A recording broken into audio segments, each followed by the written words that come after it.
Hello, Internet. This is your boy V8 back on another Wednesday with the Nlbc review. Nlbc is a Street Fighter V tournament that is streamed over Twitch on NYC Furby, twitch.tv/NYC Furby. It is a Street Fighter V tournament coming us today on 8/29, NLBC 129. Had 28 people entering into the Street Fighter V tournament this evening. It was streamed in the basement of the Next Level Battle Circuit Arena. Like I said, the stream is on twitch.tv/NYC Furby. I personally thought this tournament was awesome. It did really good this week. It was a bit of a classic. If you've watched NLBC tournaments in the past, we had a bit of a classic finish. The commentary and the overall stream quality this week was a little bit off. Not visually or audibly. Also, ladies and gentlemen, I am a wee bit sick. I have a bit of a cold, and if you hear or notice anything regarding that, I apologize in advance, but I had to get this out. So getting back to what I was saying about the audible and visual stuff on the stream tonight, it was great.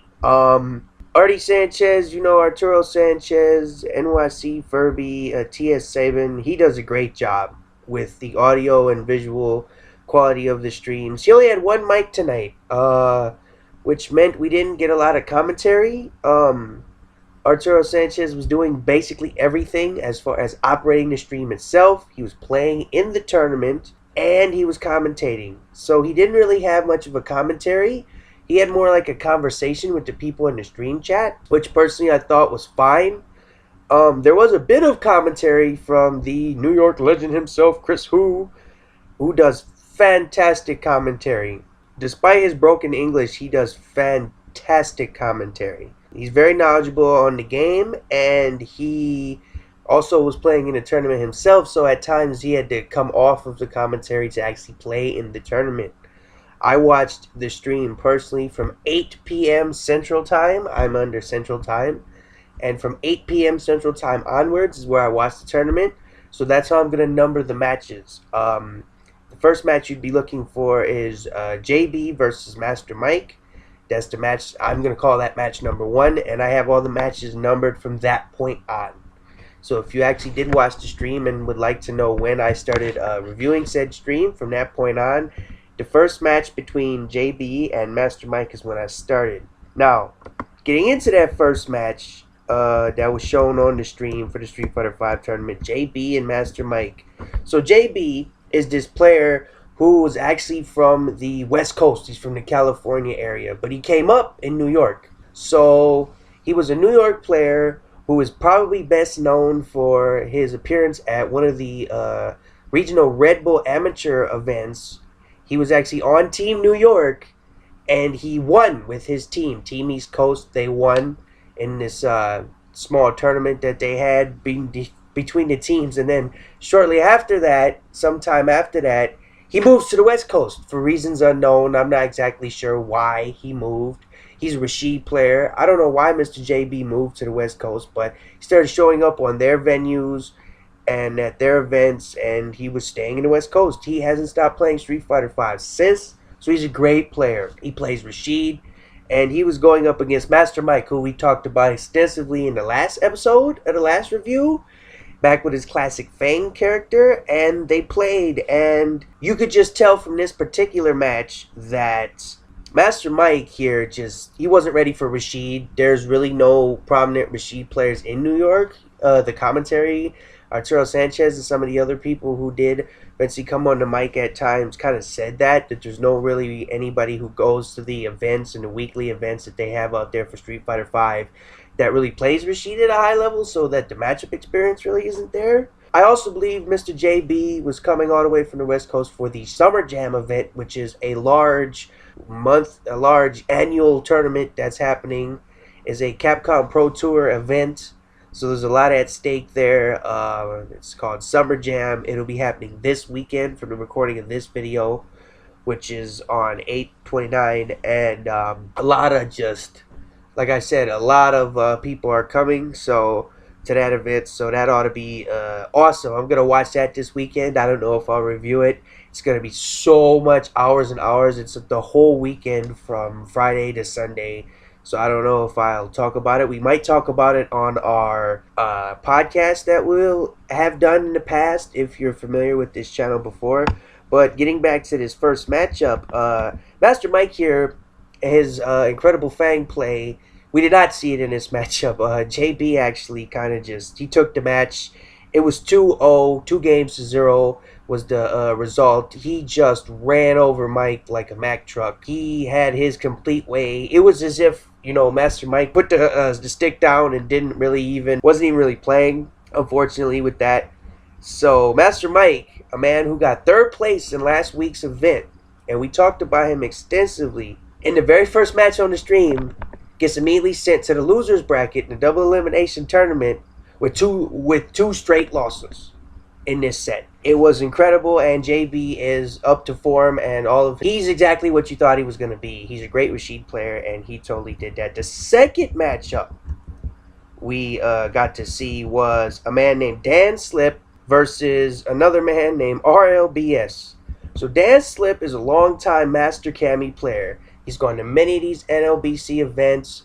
He hasn't been there in a while, according to the commentary. He hasn't shown up as Dan Slip, but he goes to all the major events. Dan Slip, he goes to all the known, large Street Fighter V events. He's a Master Rank Cami player online, possibly even higher ranked than that. He's a great Cami player. He's a veteran of many Nlbc events. And RBS, there's not really much to say. He's a middling level Zeku player. He's probably ranked Diamond or higher online.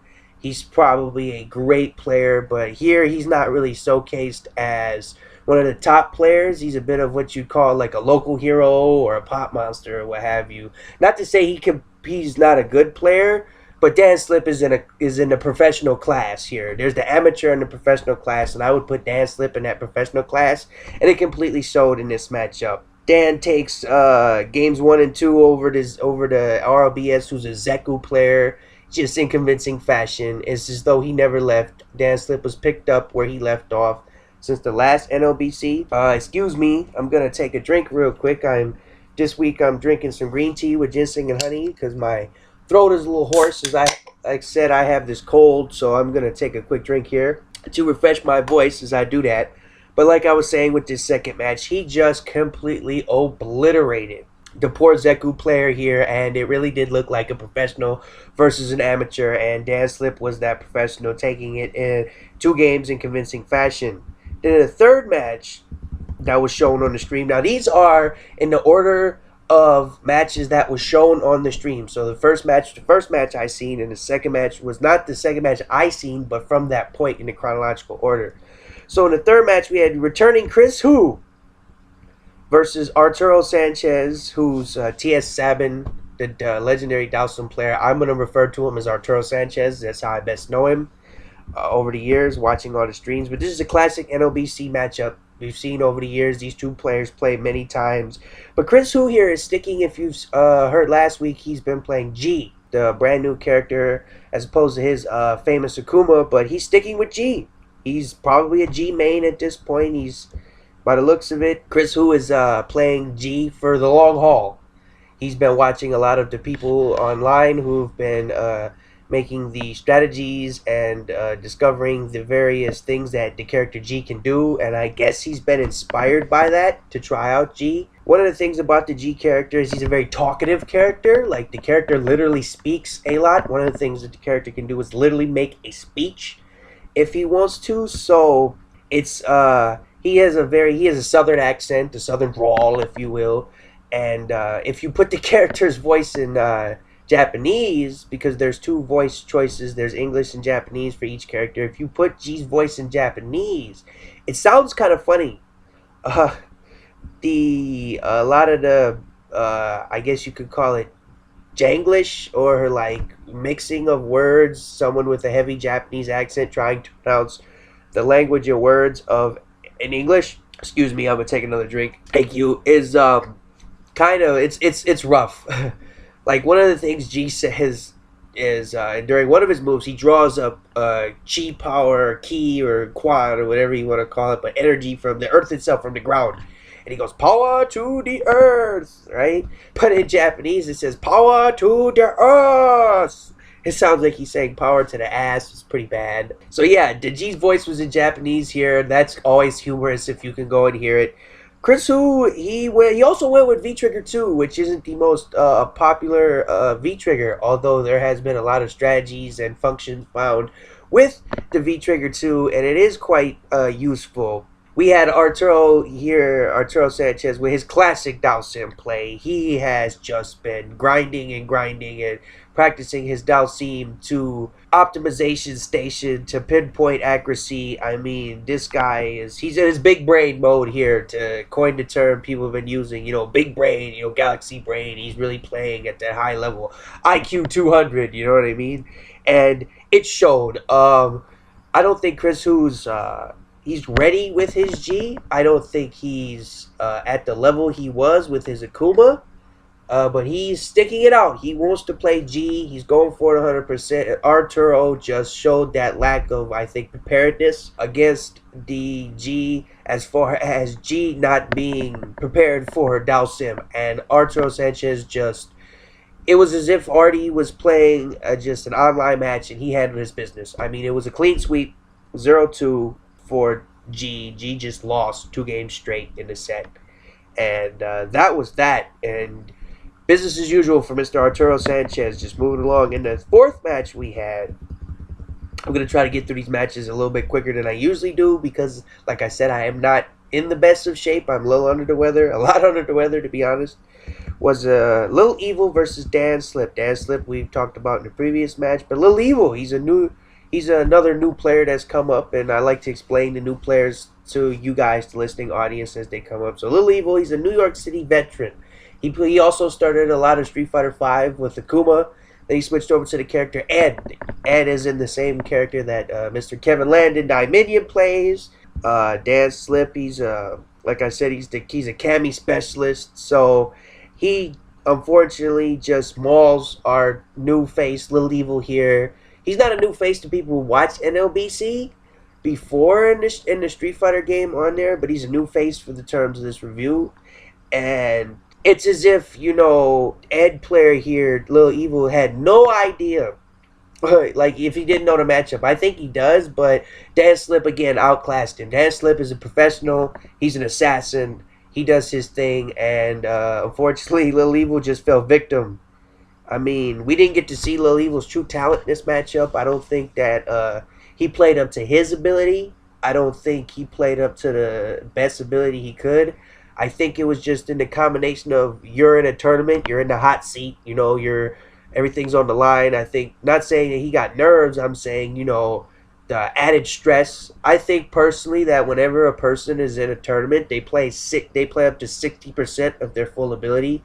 When you're sitting on your couch at home in your underwear or however you do it, you're playing online, you're 100% of as good as you'll ever be, but when you get to those tournaments, you're in that outside area, and you're in public, and people are watching, and it's a lot of,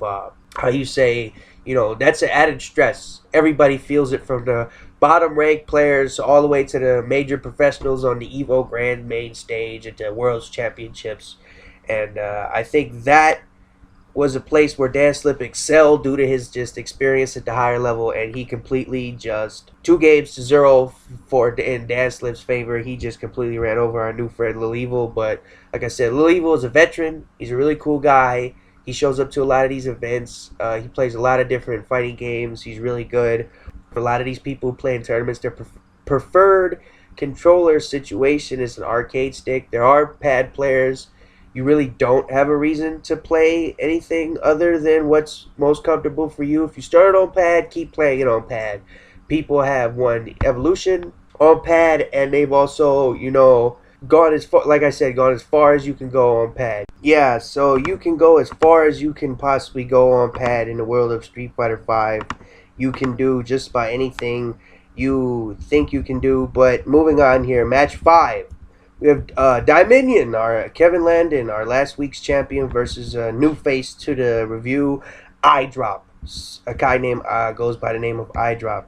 So, Kevin Landon played his Ed here, but iDrop is a local Karen player, and he's one of those guys to look out for. He's one of those youngins on the rise, the new face, iDrop here. He's a really good Karen player, but he's a local player. I would call him an amateur. I wouldn't say he's quite at that professional rank yet. I'd say he's on the cusp of that professional rank, though. He's making the strides to climb that ladder, as they say. He's doing everything he could possibly do. And incredibly here, iDrop he plays his heart out. I mean, this is probably his big event. He spends all of his time, getting ready and then shows up to NLBC because it's the big event for him. I'm at that level myself, that amateur rank. It's the big event. I know exactly how that feels. He plays his heart out here with Karen versus Ed.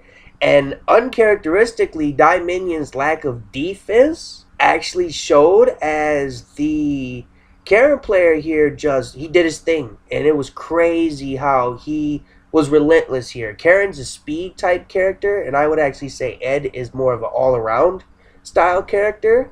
There's several styles of Street Fighter characters. There's your all-around character like your Ryu and your Ken. There's your speed character or your glass cannons, which are your Akumas, your Ibukis, your Karens, your Dalsim even, you can go into that. Then you got a little bit of your defensive characters, which are a lot of your grapplers, a lot of your, not all your grapplers, but a lot of your grapplers, your big high health characters are usually on the defensive end. They like to react, they like to control the matchups. And before you know it, iDrop just completely overwhelmed our friend Dominion here. He just completely overwhelmed him and didn't even give the poor guy a chance to get his offense started. And amazingly took the match from Dominion, 2 wins to 0 for iDrop. It was incredible. So we had our third place winner from last week fall, 2 wins to 0 in his first one set. And then we had our grand champion from last week fall 2 games to 0 in one set, putting both of them in the losers bracket. It was crazy. That was just a complete upset match. It had all the flair of a giant upset. It had everything that would make you feel like, wow, this is an upset. This is crazy. And basically, just the Karen player, iDrop, he went as quick as his character would allow him, which is quite fast, and he just got his offense in before Kevin Landon could really establish and put a foothold into the game. He never gave Dominion a chance, and it showed. I'm going to take another drink real quick. Thank you for allowing that. And he goes 2-0 against Dominion, putting him into the losers bracket. Big shocker there. And then match 6. So match number 6 is the King, Sanford Kelly, versus Shine. Shine, the Ibuki player who's constantly at NLBC. He's constantly winning matches. He's an NLBC mainstay. He does his thing all the time, and he's playing against the King. The King, Sanford Kelly, got that nickname the King because he plays a lot of Sagat, who is also known as the King in Street Fighter. That's a nickname for both him and the character. So Sanford, he's back from last week, but this time he's playing Zeku, which is a character he's also tried before Sagat came out. He's playing Zeku, a ninja character I would call him an all-around character. He has some range options. He's got some up-close options. A little of this, a little of that, but he's mostly an all-around character. He's a very technical character, as most ninja, quote-unquote, style characters are. We had Shine here with his classic Ibuki as far as just being that technical rush and that, tricky defense. You never know when he's going to do something crazy. And he just went crazy. And unfortunately, he went crazy on the King. I mean, Zeku was no match for Ibuki. The all-around characteristics of Zeku and the tricky V-skill usage of which Zeku has to switch between 2 styles of gameplay was no match for the technical rush of Ibuki here. I mean, this was another Business as usual, as I should say, for our friend Shine here. He's always a high placing contender at Nlbc. He showed why in this match. He made short work of the Kings, and the King had no chance against good old Ibuki. Like I said, with that technical rush going every which way but loose. And it was a clean 2-0 for our friend Shine here. Nothing real notable in this match other than, the King just playing Zeku and establishing why that he was once a long time ago. He's a washed up veteran. I mean, I don't know if I want to call him washed up, but he's a veteran. He's not doing as well as he used to do in the previous game. So is he washed up? I'll leave that for you to decide. But as far as I'm concerned, he's kind of at that amateur level. He hasn't really broken through to his past glories yet in Street Fighter V. I'm not quite sure why, but he just hasn't, and this was a perfect match to showcase that. Now, match number 7, we had IDOM, classic Nlbc champion, versus Arturo Sanchez, who got back up on the stream. Art was once again on his 200 IQ Dowsum play, just stopping the forward rushing technical rush of Laura, she's a bit of an all-around character. She's mostly a grappler, having a command grab, but she has I would say a pretty average amount of health, pretty average amount of stun, good anti-airs to a point, as she is pretty good character. I wouldn't say the best in the game, and I would say Dowsum, they're both about mid-tier. If you have to use the tier system, I would say they're around mid-tier. I would put Dowsum as a little bit upper mid-tier. If you really can play Dowsum well, he can really be tricky and just go all over the place with his offense. Very critical angles. And Art, just with his, big brain, 200 IQ, he just stuffed and stopped all the advances, the forward-moving advances of IDOM here. I would call it a bit of an upset, the way that Art won the match. He won 2 games straight. That was a bit unexpected, and at this point in the tournament, we didn't see a lot of, 1 game apiece, go to game 3, who's going to win the set scenarios. And it was crazy because you didn't expect to see IDOM, a multi-time Nlbc champion, just kind of look outclassed in any kind of way, shape, or form. But he was a little bit. He was a little out of his element, and I think that's mostly because in the past, before I started doing this review and a long time since, he's been winning a lot of these NLBCs as his IDOM guy. He doesn't really travel so far as much to the bigger events that are bigger than weekly events, and annual events or the monthly events. As far as he doesn't travel really too much out of his state, he tries to stay mostly in New York State and the surrounding areas as much as he can. I think that's more for expense reasons, and he's going to school, and he's got a lot of other things he does in his personal time that are very important to him, so he does a lot of things in that nature. So, after taking the set with some excellent Dowsum play 2-0, Art has to stay on to the stream, Art as in Arturo Sanchez, and now he has to play the Kami Specialist and the Assassin Dan Slip.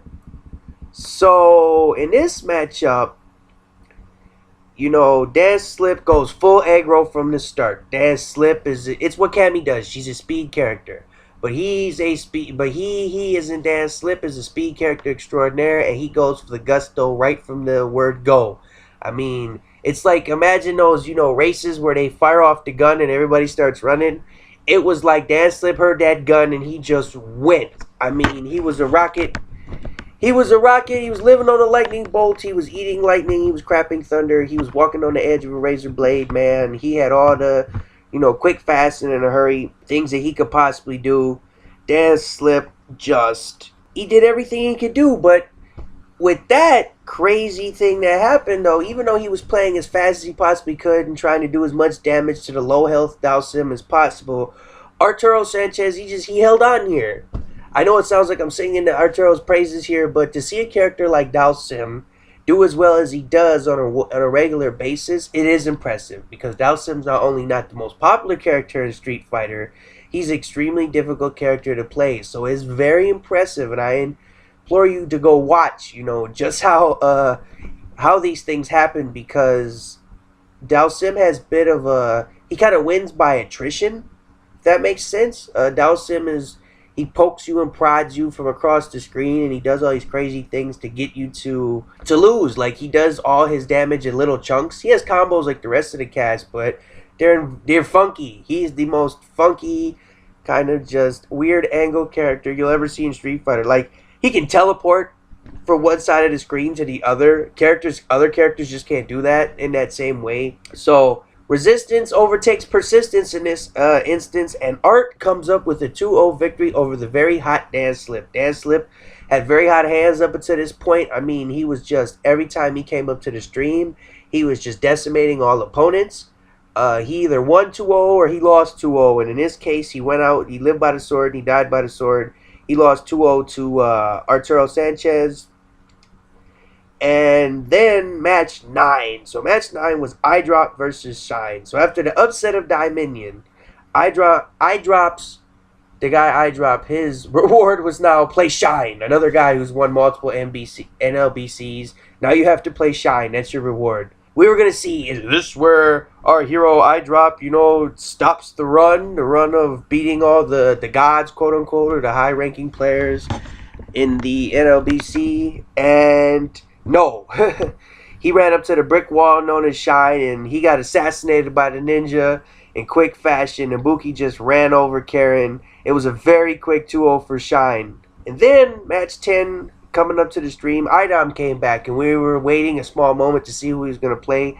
And he played a person who's new to the review and new to the stream. He played Lex. So Lex is a local high-level Guile player. I would call him one of those amateurs that are on the cusp, similar to an iDrop. He's a Guile player. He's a master at his lame Guile style. I mean, throwing all the sonic booms that you can throw and so forth. And things of that nature and so forth. I mean, all the sonic booms. I mean, Lex, like you said, he's a really good Guile player, but he's another one of those, local hero amateur style players. He came up against the multi-time champion, and Idom's championship pedigree just shined through. He weathered the storm of all the sonic booms and various projectiles and lane play that Guile brings to the table. Classic Guile. But, it was classic Guile versus classic Idom. And Idom, it was just business as usual for him. He avoided all the booms. He baited all the flash kicks. He did what he needed to do. It wasn't exactly free. It wasn't a one-sided thing, but it wasn't close either. You could clearly see who the better player was in the set, but what you couldn't see was that, similar to Lil Evil, Lex's full potential. The player Lex, Lexx, Lex is in Lex Luger, he played really good, but you could see that he was out of his element a little bit with players at this caliber. You can really see, separate the men from the boys, as you can see. You can really see who was in full control in this matchup. It looked kind of crazy as far as Lex getting his licks in, but you could also kind of tell by the trained eye, someone who's played Street Fighter as long as I have and a lot of other people, you could tell like Idom was never really out of it. And then, who came up back after that match, after Idom takes a 2-0 over Lex, was Sanford the King Kelly comes back up versus Kevin Dominion Landon. So, the King is back on stream in a New York City classic. For many, many years, these two have battled it out on many a stream, over many a game, over many a prize. And they were just going at it once again. I mean, the King this time, though, instead of going with Zeku the Ninja, on this occasion, he goes with his, character that he's best known for, which was Sagat. So the King went with the King, and he runs up this time against Dominion's Ed, and a rare V-Trigger 1 from Sagat. So, like I said before, each character has 2 V-Trigger choices, which affect their gameplay. It's effectively one of their comeback mechanics. It's an extra ability that the characters have. And Sanford chose V-Trigger 1, which most people who play Sagat usually choose V-Trigger 2. It's the much more popular choice. I think the practical applications of V-Trigger 2 was better. I think maybe because of given the nature of how Ed Dominion's character plays, he may wanted to have used V-Trigger 2. I think maybe the result might be a little different. I don't know if he would have won, but I don't think he would have did as he had done in this matchup, which is, it was a fight. It was a fireball fight. I mean, Sagat he threw the shots, man. Tiger, Tiger, Tiger. But Daimon's masterful use of the Ed character basically just he stopped him because Ed also has a fireball, but Ed, the character Ed, has this unique thing where he can before he throws his fireball, he puts up a little projectile ability and then punches the little projectile fist and makes a fireball. If you do this in the right way, you can get 2 hits out of this thing. And he was able to absorb most of the projectile and tiger shots from Sagat doing just this. Not only did he win the war of attrition, he won the up close battle as well, completely outclassing Sagat with the superior normals of Ed. Ed is a character who I think is vastly underrated in Street Fighter V. He's really good. He's got a very good anti-air move. He has a very good fireball. He's got 3 frame buttons. He's quick, he's fast, he's in a hurry, and he's all around just good. He's 1,000 health, I believe, and 1,000 stun, I believe, and he's just a good character. And this match showed exactly why Dimension's masterful Ed play was exactly what it needed to do. He takes out the King here in not so spectacular fashion. The King here goes out of the tournament not with a bang, but with a whimper, and Dimension takes it 2 wins to 0 over the King. And at this point in this, like I said before, at this point we're in match 11. There's not a whole lot, too many matches to go. There's quite a few, but not so many. We're like past the halfway point, I would say, if not close to it. We haven't seen a lot of 1-1s. Like, there's 3 games at this point in the tournament. First person to win 2 of those games wins the set, and then the other person either, lost or won. You either lose or win. You win 2 games. So, we haven't seen a lot of 1 game apiece, very close sets here at Nlbc. We see a lot of blow-ups, or a lot of people just, one guy wins both games, the other guy wins none. Like, you could clearly see who the better players were. It was a very clear showing of these select individuals are just, they have it, and these other select individuals just don't have it. You could really see the chaff, the cream rose to the top, and the chaff kind of got cut off. So, that's what we had. But the match after that, match number 12, was Little Evil, who's back again from the previous match, versus Idom. So Idom was followed on the stream tonight, and he had to play Little Evil. But Little Evil is back up with a very tough task, and that tough task was Idom. And it was Laura versus Ed. So Little Evil, like I said, he also plays the same character as Dimension Ed, but it's nowhere near the same. If you watch the crazy, wild things that Dimension does with Ed versus, the kind of, I hate to say it, but the bog standard play of Little Evil. I mean, if you play a lot online, Little Evil's like I would call him an amateur, but he's very good. He's like one of those people that are right, like I said, right on the cusp of professional rank. But he plays kind of more along the lines of the crowd or the conjecture as to where Idom is really good. Not Idom, I meant to say Dimension is very good at thinking outside the box and outside of the normal way of thinking, and comes up with a lot of outside the box combos and concepts and the things that Dimension values over a person like Little Evil, who's more in line with the conjecture of people who play Ed, is just night and day. And it showed in this matchup because, like I said before, you could really see who was the men from the boys, and Idom just kind of, he had his way with poor Little Evil. I mean, Little Evil tried his best. He tried his best, but this was business as usual for Idom. Idom just steamrolled his way with the very quick, in-your-face mix-ups of Laura. That technical rushdown just got to him, and this was persistence overcoming resistance, and the lion got the gazelle, and you just watched the feast. I mean, poor Little Evil, but he got what he had coming to him, and it was a big fat loss. As we go on. Now, in these next set of matches, match number 13, we had Dimension versus the Assassin Dan Slip, a.k.a. the man who can't slip. It's a nickname that some of the people gave him. Dan Slip, the man who can't slip.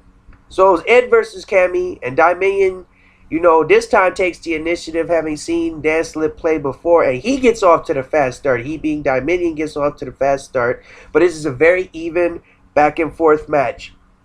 And you can tell because it wasn't so much persistence versus resistance. It was so much that Dan Slip would just not be denied here.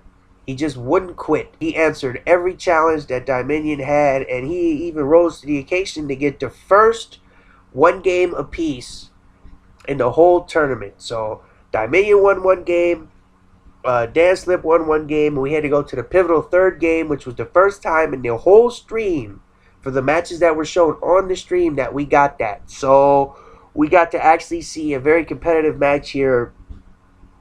And after it was all said and done, at the very last moment in the 12th hour, Dan slips away in the night with a 2-1 victory in a very close match. So Dominion was not to be seen. So we were going to have a new winner. We're here to have a new winner. And then something kind of funny comes up. So Idom has to stay. Idom is called back up to the stream after the Dan Slip and Dominion match. Idom comes to the stream. He has to play, I guess, in a small way, his counterpart. We had iDrop versus iDom.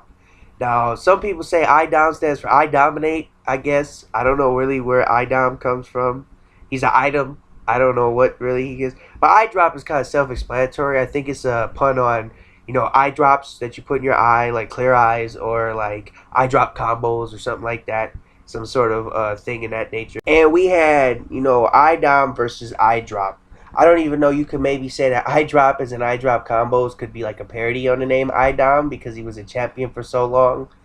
But it was Karen versus Laura. And we were getting far in this event, so iDrop, his run was coming up, and we were going to see if he was going to really make it and be a hero and upset the usual circumstance outcome of the bracket, or he was going to, fail at the task and fall to the multi-time champ. So it was Karen versus Laura, and surprisingly, in a very close game, iDrop, he goes from the gusto. Like I said, he must have heard that gun and he fired off with a blast, and he sprinted his way to an early 1-0 against the legend, the Nlbc legend of iDom here. It was crazy.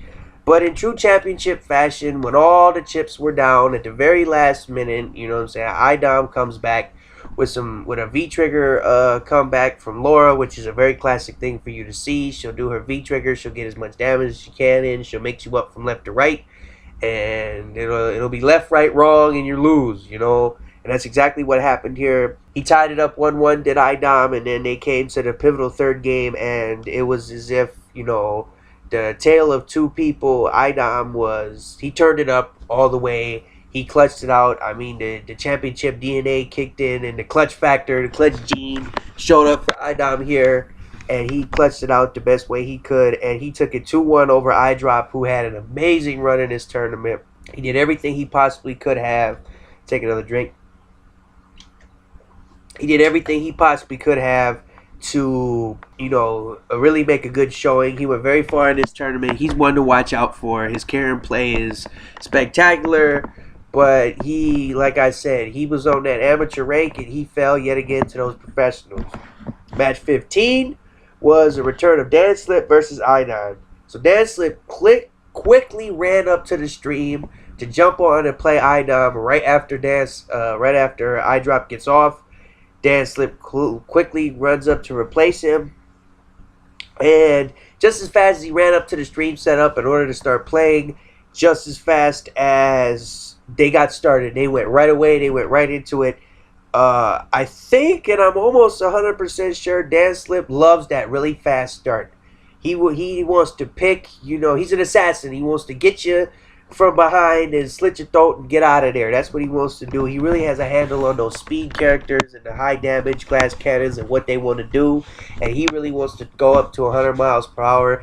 You know what I'm saying? On that Drake 0 to 100 real quick. And that's what he likes to do. But iDom here was not deterred by that very fast start. The clutch G kicked in yet again. And as they clashed over and over again, an extremely even matchup, with iDom answering all the crazy attack angles of Cammy, they go to 1-1. And we go down to the wire, but a very fast stun combo leading to a stun from iDom. Stuns Dan, and Dan Slip falls to iDom 2-1.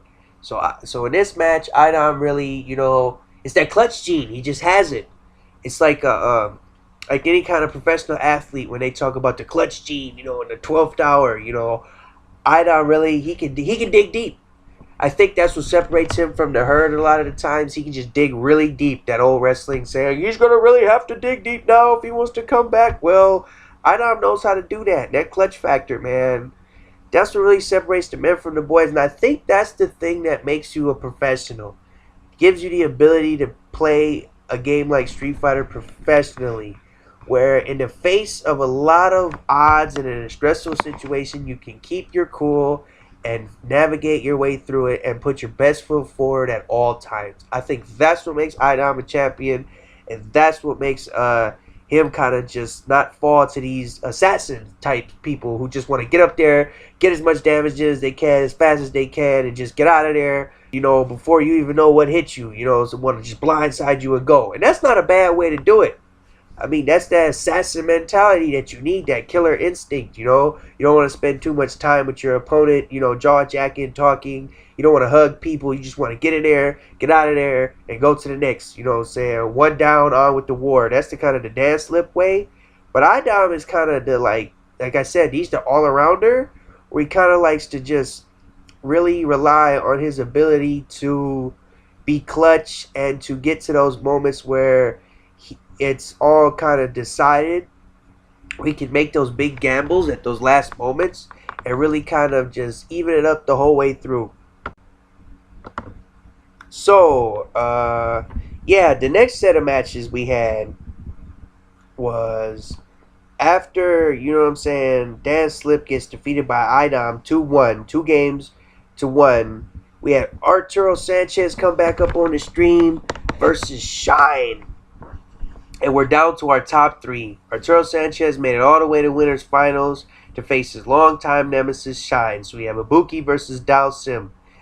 And in the top three of these tournaments, they play, instead of playing to the pivotal game 3, they play to the pivotal game 5. So in order to win the set, you have to win 3 games as opposed to 2, if I've made sense of that as best I could. So we have Arturo Sanchez versus Shine. It's Ibuki versus Dalsum, and Shine takes, round 1 of game 1 in a very quick, convincing fashion. This time around, he's having none of Arturo's nonsense. He's not letting that 200 IQ postulate any possibilities and formulate any fractions to break down the crazy Ibuki technical rush. He just, goes in there, guns are blazing, knives are throwing, and just gets the job done really quick with that. But nonetheless, even after that good start in the first round, Arturo comes back 2 rounds straight with some excellent defense and not being fooled with the mix-ups of Ibuki and really playing solid and takes the first game. But with some defense and diligence, we go up to 1-1 in games as Shine finds his way through Dalsim's maze of long-range normals, crazy fire setups, and teleport tricks to keep everything 1-1. It was a very close match. Arturo put his best possible foot forward he could. But in the end, Shine made all the right reads and went up to 2-1. So Arturo had 1 chance left, and we go to game 3, and Shine takes it 3-1, and he just cuts a swath through Arturo in this last game. It was down low complete. Shine knew exactly what to do.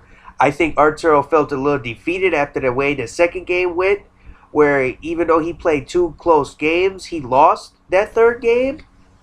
So in that third game, I think he felt a little defeated. He kind of got into himself a little bit. He didn't quite feel up to playing that 5th game, but in that 5th game, it was almost, you could see like Arturo was kind of phoning it in.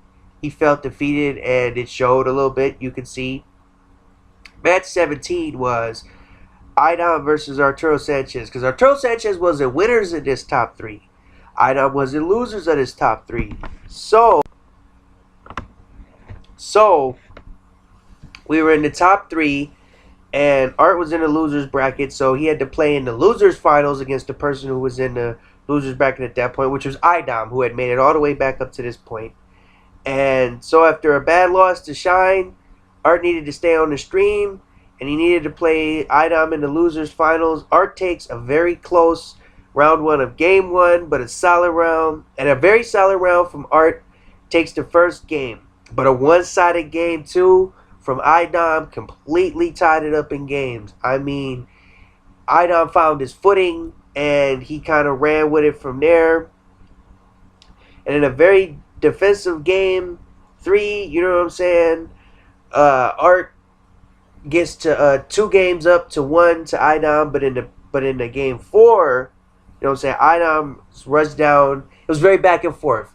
Player A would win 2 games. Player B would win another two rounds, I should say. So player A would win 2 rounds. Player B would win 2 rounds.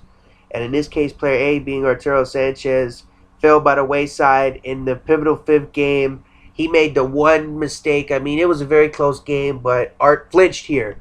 He flinched. The pressure got to him, and Idom picked up the scraps and ran with it onto the grand finals in very convincing fashion. There was nothing to be seen here except the extremely close play by Arturo Sanchez and his ability to play against Idom's Laura and keep the game competitive the whole way through was a sight to see, and it was definitely a highlight of the match. But also at that same time, you know, you could also see how it was a bad matchup because once Laura did get in, she imposed her will, and there was not really a whole lot she could do. I mean, Dawson couldn't run away, and that's one of the things he does best. He runs and hides to go run and hide, and you know, tries to hit you from behind the head. It's like a wizard trying to fight a warrior. You know, for my D&D fans out there, you got your fighter and you got your wizard, and the wizard's trying to kill this warrior, and this warrior is constantly coming at you with the big two-handed weapon. And the wizard's throwing all of his magical traps and tricks at the spells at the guy, but at the end he ran out of magic, he ran out of gas, and he got cleaved in half by the warrior here, and Idom goes up. So now we're on to the grand finals. The grand finals is a classic Nlbc matchup with Shine, who's won a bunch of these NLBCs in Street Fighter V, versus Idom, who's won a bunch of these NLBCs. And it was not as exciting as last week's grand finals with Dominion and his fabulous Ed play that was just so outside the box and a sight to behold on its own. But it was a classic for NLBC standards, and it was as if these two players were mirroring each other in skill level. It was like as if Shine and Idom were equally matched in everything. They were like, so it's like two characters, and I mean characters as in people. It was two people who were like good at different skills, but on the same level, if that makes any sense. You know, Shine plays this really super fast Ibuki character who's a very rushdown orientated character, but not with a lot of health. And Idom plays this really quick, fast, in a hurry, you know, Laura character, but she has a little more health. She's a little more well-rounded, not so much of a glass cannon. And we really got to see, and as if you've ever seen a set between these two, it went exactly as all the rest of them do. One player wins 2 games, another player wins 2 games. One player was around, another player was around. It was the most seesaw, back and forth. You know, it almost was predictable. It's like, okay, Shine just won that last round. Now it's Idom's turn. And the seesaw on this occasion tipped over in the favor of Shine. And your winner of NLBC 129 was Shine. Shine is, he's won yet another NLBC. I don't know how many this makes for him, but he's an awesome dude. He's won a bunch of these. Another notch onto his belt. Another second place finish for Idom, who's got 1,000,000 of those and 1,000,000 wins of this thing, it almost feels like. And this match felt like it took a decade. But Shine won, and he won the first set, which meant there was no bracket reset for Shine because he was in winners, so there was no threat of bracket reset. He won in convincing fashion. It was quick, it was over with, and everybody was able to get home on time. Like I said, it was a bit boring, the set, as far as if you've seen these two play before in many an NLBC Grand Finals. If you haven't, then it was extremely exciting. as far as seeing two players with somewhat not so utilized characters. I mean, Laura, you don't see Laura every day. You don't get to see as much high level Laura as maybe you can, but Ibuki's all over the place. If you watch any of the foreign tournaments or just a lot of the tournaments in general, you'll see a lot of high level Ibuki play. I would consider Ibuki a high tier character, very desirable by anybody who wants to be a professional. But these were two professional caliber players just going at it in an extremely close match. I suggest you go back and watch this Nlbc if you haven't. If not, at least watch the clips. There was some really awesome things like seeing Dominion play, seeing Art get all the way to top 3 as usual, seeing Chris Hu play G was really cool. If I had to grade this Nlbc, I would give it a B because it was very good. But some of the things that drug it down from being an A was, one, the lack of commentary was actually kind of, you know what? Now I think about it, I give it a C. Actually, final grade after all things considered, with further analysis, C. We didn't have any commentary this week for long extended periods.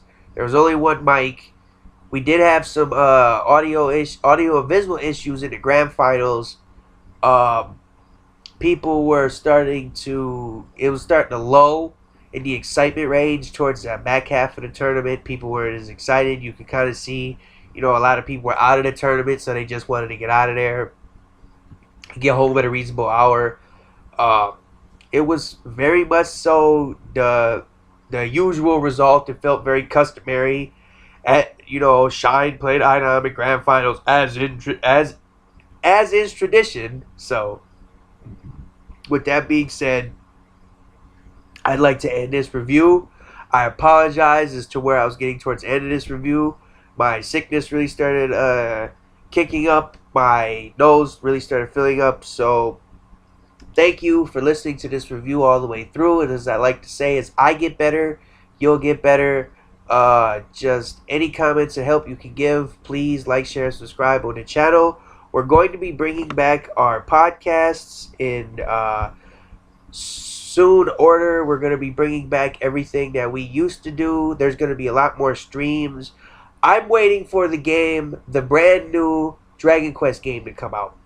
I forget what number it is, but the brand new Dragon Quest game comes out September, I want to say 13th or 14th. My birthday is on September 2nd. September 2 is my birthday, so I'm going to be celebrating that very soon. That's going to be awesome. Shout outs to green tea with ginseng and honey. It's helped me get my way through. The ginseng gave me a little energy, and the honey soothed my throat to get me through. Shout outs to that. Also, this concludes our broadcast day.